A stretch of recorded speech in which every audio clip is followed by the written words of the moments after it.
Well, a commanding performance from the team trying to make it to the semi-finals. And we're talking about South Africa. Bangladesh not quite turned up. And this is exactly the kind of performance South Africa would have wanted. Nice, easy game to finish off. It's not over yet, but they've done all the hard work in the first 10 overs. 40 for 5, just 40 on the board, half the side back in the pavilion. And only Litton has been watching the action from one end, 20 not out of 30 deliveries. Assessing all that at the halfway mark on Cricbuzz Comm Box, I'm joined by Simon Doull. We asked a specific question at the start of the game, Simon, and I'm not talking about Joy's question, and that was, where is Kagiso Rabada? I think he heard us. Yeah, well, he's found that little click that he was missing, hasn't he?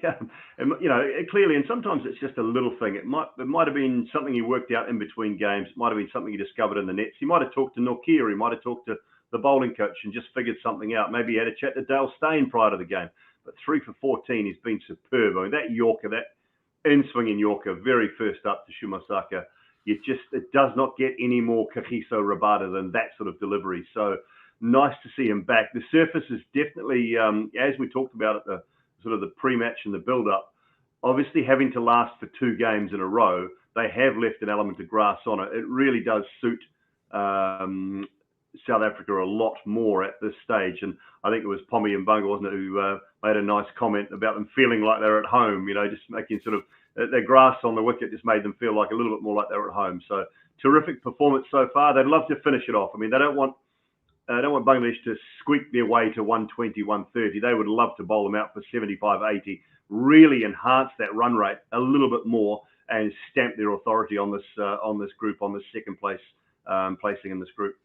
Yeah, Australia will be keeping a close eye on this game. But Simon, if you said that was a typical Rabada delivery, what about the one from Nokia to get rid of an in-form Bangladesh captain, Mahmudullah? I mean, that is a Nokia delivery.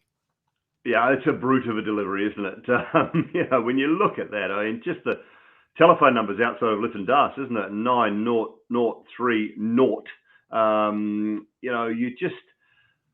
It's tough. Look, it's not easy for Bangladesh, but this is another thing we talked about, coming out of their types of conditions, playing a little bit in Sharjah as well, and slowish type surfaces. But credit to South Africa here. All their bowling plans have been spot on.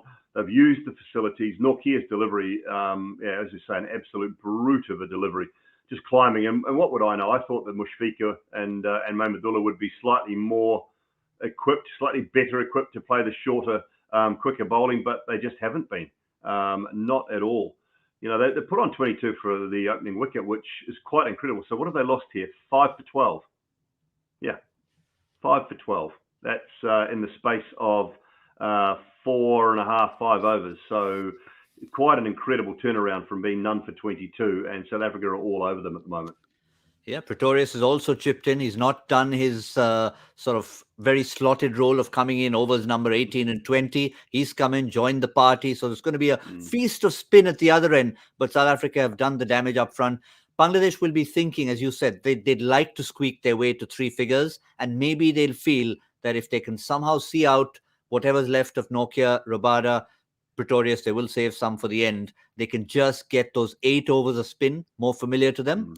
And somehow eke something out, even without familiar all-rounders in that lower middle order. Yeah, rather than eke out, I'd like to see them just be aggressive now. I mean, no one's going to blame them if they get bowled out for 80, and because the top order haven't done the job. So to me, it's almost 110 is not going to be enough. It will never be enough in these sort of conditions. You wouldn't think. So just play some shots, be aggressive.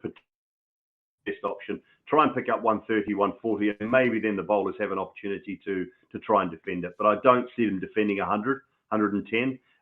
So I'd say, even if I'm the coach of that side and they're not going so well, I'm happier, or less happy perhaps, but bowled out for 80, trying to play some shots, trying to go for it, eking your way to 100. I don't really see a lot of difference in that. Yep. Well, that's the mantra here from Simon Doull. Forget the word eke, just try and be aggressive, try and show that there's some intent even in the lower order, and hopefully we'll see that and see how much they have for South Africa to chase when we come back at the mid-innings. That's all we have from Cricbuzz Comm Box.